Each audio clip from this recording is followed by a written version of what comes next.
और आज हम बात करेंगे एक ऐसे टॉपिक पर जो आप लोग भूलते जा रहे हो। जी, आज सबसे पहले मैं आप सबको बधाई देना चाहता हूँ मान्यवर दीना भाना जी की जयंती पर। और आज हमारे खास मेहमान से बातचीत करेंगे। मुझे लगता है कि इन्हें किसी परिचय की ज़रूरत नहीं है, मगर फिर भी आप सबके लिए मैं एक बार इनका परिचय बता देता हूँ। मैं सबसे पहले इनवाइट करूँगा प्रदीप जी को। प्रदीप बानखड़ जी, जिला अध्यक्ष भीम आर्मी हिसार। जी नमस्कार सर, आपका हमारे चैनल पर स्वागत है। बहुत बहुत नमस्कार सर, धन्यवाद सर। जी प्लीज़ बहुत बहुत धन्यवाद करना चाहता हूँ सर आपके चैनल के, और थैंक यू सो मच कि आपने मुझे बुलाया। धन्यवाद सर। सर सबसे पहले तो आपको और हमारे जितने भी दर्शक देख रहे हैं पूरे भारतवर्ष को मान्यवर दीना भाना जी की जयंती पर हार्दिक शुभकामनाएं। हाँ, माननीय पत्रकार महोदय, मैं आपके चैनल के माध्यम से पूरे देशवासियों को मान्यवर दीना भाना के जन्मोत्सव पर बहुत बहुत मंगल कामनाएं देना चाहता हूँ। बहुत बहुत साधुवाद सभी को। बहुत ही अच्छा टॉपिक चुना सर आपने जी, बहुत ही अच्छी बात सुनी सर। Thank you sir. सबसे ज़रूरी चीज़ है, आज जो हमारी पुरानी संस्कृति है, पुराने लोग हैं, उनको लोग भूलते जा रहे हैं। हमारे भारतवर्ष में पुरानी यादें, पुराने लोग, पुरानी संस्कृति बहुत महत्वपूर्ण है। वहीं एक नाम है मान्यवर दीना भाना जी। तो मैं चाहूँगा कि हमारे दर्शकों को आप कुछ बताएं उनके बारे में, ताकि पूरा देश उनके बारे में जाने और उनसे प्रेरणा ले। मैं बिल्कुल, आपने सही बात करी कि लोग भूलते जा रहे हैं, लेकिन दीना भाना जी, मान्यवर दीना भाना जी एक ऐसी शख्सियत है जिनको भूलना बहुत मुश्किल है सर। जी सर। क्योंकि आप तो जानते हैं जिनके विचार अच्छे होते हैं उनको लोग भूलते नहीं हैं। जी सर। क्योंकि दीना भाना साहब ने देश को ऐसे विचार दे दिए जिनको दबाया नहीं जा सकता। जी। मान्यवर दीना भाना, जब आज उनका जन्मदिन है 28 फरवरी 1928 को उनका जन्मदिन हुआ, और वो राजस्थान में जन्मे और बहुत ही गरीब परिवार से संबंध रखते थे मान्यवर दीना भाना साहब। और बहुत ही कड़े परिश्रम के बाद में वो किसी संस्था में, मतलब गवर्नमेंट जॉब में करने गए। वहाँ पे डॉक्टर बी आर अम्बेडकर साहब के, मैं ये बताना चाहता हूँ आपको कि जब उनको मतलब महसूस कब हुआ, उनको कब जरूरी लगा कि बाबा साहब को जानना जरूरी है, उनको क्यों महसूस हुआ कि देश को बाम सेफ देना जरूरी है, उनको क्यों जरूरी लगा कि बाबा साहब के विचार जो आज दब गए हैं उनको उठाना जरूरी है, उनको क्यों लगा? क्योंकि उनको ये लगा, जब उन्होंने जो जातीय मानसिकता के जो लोग थे, जो जिनके दिमाग में भूसा भरा हुआ था और जो लोगों को समानता का अधिकार नहीं देना चाहते थे, उनके खिलाफ उन्हें जंग लड़ी। सर, आज आप हमारे देश में हर जन में समानता का अधिकार देख पा रहे हो? नहीं सर, अगर समानता का अधिकार देख पा रहे होते तो आज मेरे को और आप जैसे पत्रकार महोदय को रोडों पे आने की जरूरत नहीं थी। क्योंकि आप, मुझे नहीं पता कहाँ से बिलोंग करते हैं, लेकिन मैं इतना जानता हूँ कि आपका नाम रवि है और आप समय समय पर बहुत अच्छा काम करते हैं, लोगों की विचारधारा को जोड़ने का काम करते हैं, लोगों को जगाने का काम करते हो। लेकिन मैं एक लाइन में बता देना चाहता हूँ, मान्यवर दीना भाना साहब को जरूरत इसलिए पड़ी लोगों के बीच में आने, क्योंकि साहब डॉक्टर बी आर अम्बेडकर साहब के विचारों को कहीं ना कहीं दबा दिया गया था। उसके बाद में जब साहब कांशीराम के पास में 14 अप्रैल की वो छुट्टी मांगने के लिए गए, या अपने पहले उसके उच्च अधिकारी के पास में गए, लेकिन उन्होंने 14 अप्रैल को छुट्टी देने से मना कर दिया। उसके बाद जब मना किया तो उनको पता चला कि साहब कांशीराम यहाँ पे फर्स्ट क्लास ऑफिसर है, मुझे छुट्टी मांगनी चाहिए उनसे।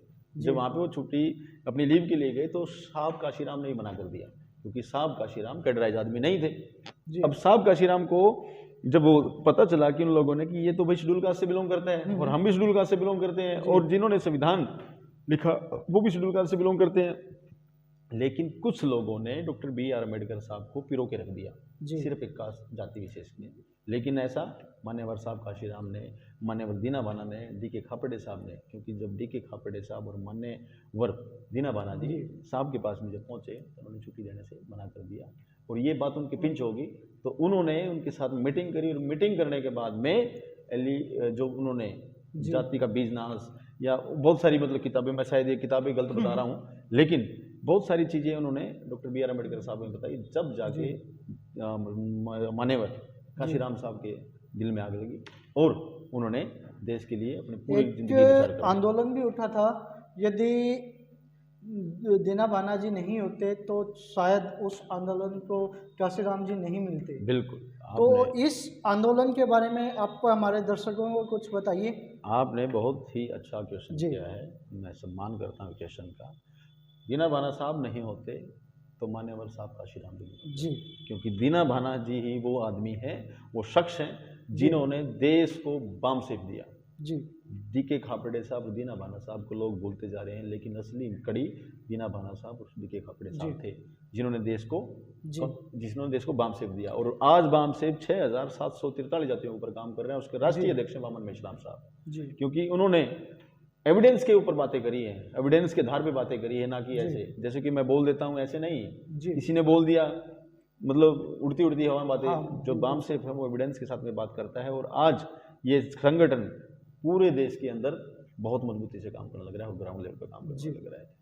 तो दीना भाना साहब थे हमारे, ऐसे दीना भाना साहब जिन्होंने देश को बाम सेफ देश दिया, को बाम सेफ बाम सेक दिए।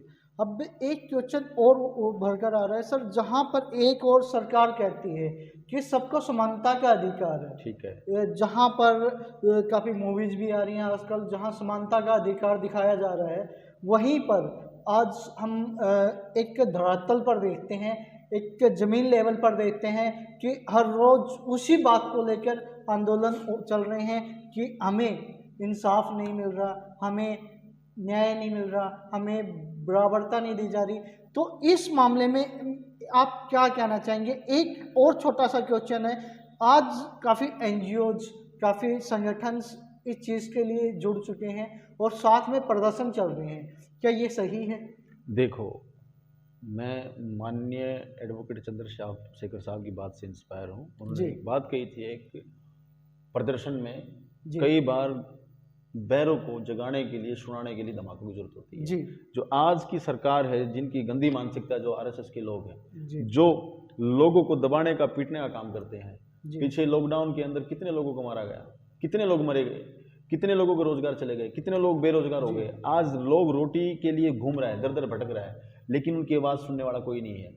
जब आप ये बताइए पत्रकार महोदय जी, अगर आपके साथ में कोई गड़बड़ होगी, दिक्कतें होगी, तो मजबूरन आपके पत्रकार साथियों को रोड पे आना रोड पे पड़ेगा। आना पड़ेगा। इसलिए आज हर युवा बेरोजगार हो चुका है। स्टूडेंट जो है जी पढ़ाई कर रहे हैं, उनकी पढ़ाई जा चुकी है। किसान रोड के ऊपर बैठा है, मजदूर रोड के ऊपर जी बैठा है, महिलाएं रोड के ऊपर बैठी है। सरकार ने छोड़ा क्या है? जी हर आदमी को रोड पे लाड़ के खड़ा कर दिया। मैं माफ़ी चाहूँगा, यहाँ पर हम बात आरएसएस की नहीं कर रहे, ये चीज़ें पहले भी होती आई हैं, हर सरकार में हुई है।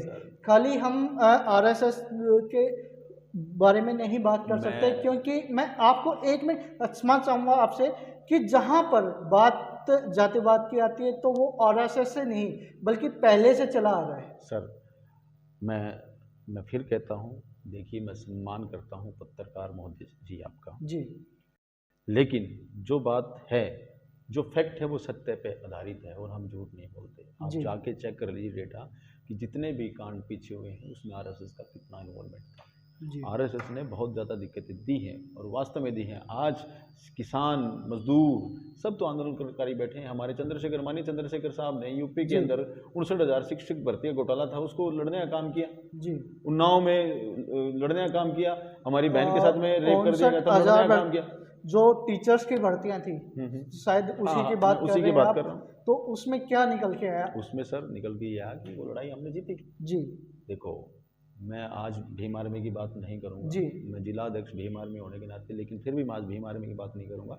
आज हम दूसरे मुद्दे पे ना जाएं, सिर्फ और इस मुद्दे पे बात करें, क्योंकि आज मान्यवर दीना भाना जी का जन्मोत्सव है। और मैं आपके चैनल के माध्यम से इतना कहना चाहता हूं देशवासियों को, मेरे प्यारे देशवासियों, आपको जानने की जरूरत है अपने महापुरुषों को, क्योंकि जब तक आप अपने महापुरुषों को नहीं जानोगे तब तक आप इतिहास नहीं जानोगे। और ये बात है कि जो लोग, जो बच्चे, जो स्टूडेंट या जो इंसान अपना इतिहास नहीं जानते, वो इतिहास बदल नहीं सकते, क्योंकि इतिहास आप लोगों को लिखना है आने वाले टाइम में। इस देश के शासक आप होने वाले आने वाले टाइम में, आपको बहुत मजबूती के साथ में और बहुत ही तरीके से काम करना होगा और गंदी मानसिकता के लोगों के खिलाफ खड़ा होना पड़ेगा, क्योंकि भीम आर्मी जातीय रूप के बिल्कुल काम नहीं करती, वो मानवता के ऊपर काम करती है। चाहे महिला वर्ग हो, चाहे वो किसान वर्ग हो, चाहे मजदूर वर्ग हो, चाहे छात्र वर्ग हो, सबके लिए काम करती है। और आज मैं पूरी टीम के साथ, मैं जो हमारे जो माननीय भाई हैं विकी टाक जी हैं, जी बहुत ही मजबूत साथ हैं साथी जी हमारे। दूसरे प्रदीप राजौरिया जी है, जी विकी वो अन्नू भाई हैं, जी अंग्रेज मूल निवासी हैं हमारे, जी हाँसी के बोड़े अच्छे साथी हैं। विजय अठवाल जी हमारे प्रभारी हैं, बहुत ही मजबूत साथी हैं। दूसरा संतलाल अम्बेडकर बहुत मजबूत साथी है हमारा। जी और रोहित नोनीवाल का नाम लूंगा मैं आपके चैनल के माध्यम जी से। गुड़गांव में बैठ के भी उस भाई ने ऐसी आग लगा रखी समाज में कि वो घर घर जाके बाबा साहब की, मान्यवर साहब काशीराम की, मान्यवर दीना बाना साहब की, डीके खापड़े साहब की, बिरसा जी मुंडा की, पेरियर की, मतलब जी बातें बताने में मतलब अपना कैडर देने का काम करते हैं, जी दिन रात लगे रहते हैं।